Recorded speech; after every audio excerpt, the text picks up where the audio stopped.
from Republicans cutting the edge of Democrats' early voting to Kamala Harris's disastrous CNN town hall, it's really looking bleak for the Kamala Harris campaign, and Polymarket now gives Trump a 65% chance of winning the election. And so in this video, I will be giving you my updated prediction based on all of these events. So let's get into it.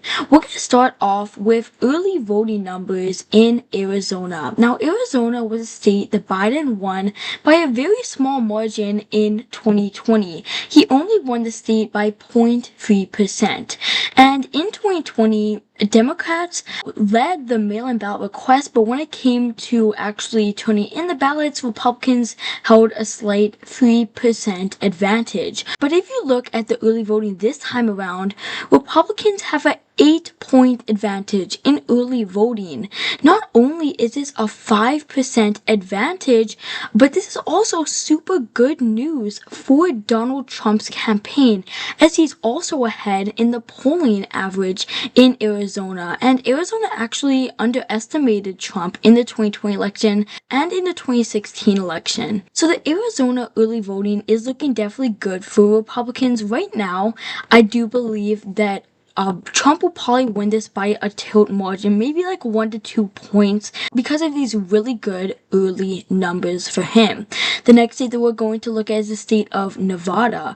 Now, back in 2020, Joe Biden won Nevada by 2.4%. But this time around, Republicans are doing a lot better in the early voting. As you see, back in 2020, Democrats had a 4% advantage in early voting.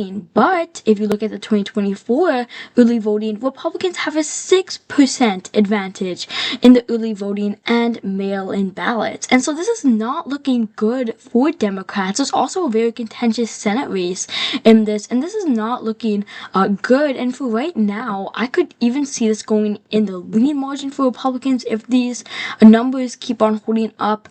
But for right now, I'm going to have this as a tilt margin for Republicans. The next state that we're going to look at is the state of North Carolina. Like a lot of the Sunbelt states, North Carolina is also not looking too good for Democrats. So back in 2020, for the early voting in North Carolina, Democrats held a 5% advantage. But now, according to the latest results, Democrats and Republicans are actually tied in North Carolina. And Hurricane Helene did hit some Republican portions of the state, which is not going to be good for Republicans. Hurricane Helene hit this portion of North Carolina, which is very Republican.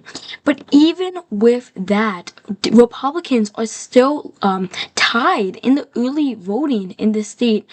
Donald Trump has a lot of momentum in North Carolina and along with the other swing states. And for right now, I'm going to have this as a lean margin for Republicans. Now, in Georgia, if you compare this to the 2020 margins, Republicans are actually doing 4 points worse. But if you compare to the 2022 margins, when Raphael Warnock, the Democrat Senate candidate, won in Georgia, Republicans are doing 16 points better. So this I do still believe will be a tilt margin for Republicans, even though the early voting hasn't looked too well for Republicans in terms of comparison with 2020. The next early voting state that we're going to look at is the state of Pennsylvania. Now, back in 2020, we see that Democrats led early voting by 38%, and they led mail-in and early in-person ballots requested by 41%. But now, in 2024, their lead has shrunk by 7% in the mail-in and early votes cast, and it's also shrunk by about 12% in the mail-in ballots requested.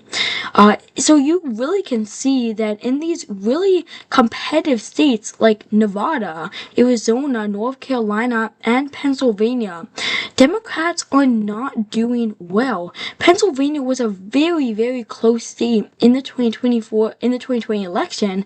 Biden won it by 1.2%, and a big reason is because of the early vote in Philadelphia and the suburbs and in Allegheny County. And Democrats did really well in the early voting, and this is not a good sign for Democrats in this state. I do see Trump winning this state by a tilt margin. And then we have Nebraska, a second district. I do believe that Kamala Harris will keep this district. If we look at the polling in Michigan, our next state, Trump actually holds a 0.2% edge. Now, I could really see this going either way, but because of Arab Americans' drop in support for Kamala Harris, I do think that Trump will be able to carry the state by a tilt margin. And then we have the state of Wisconsin. I also believe that Trump will win the state.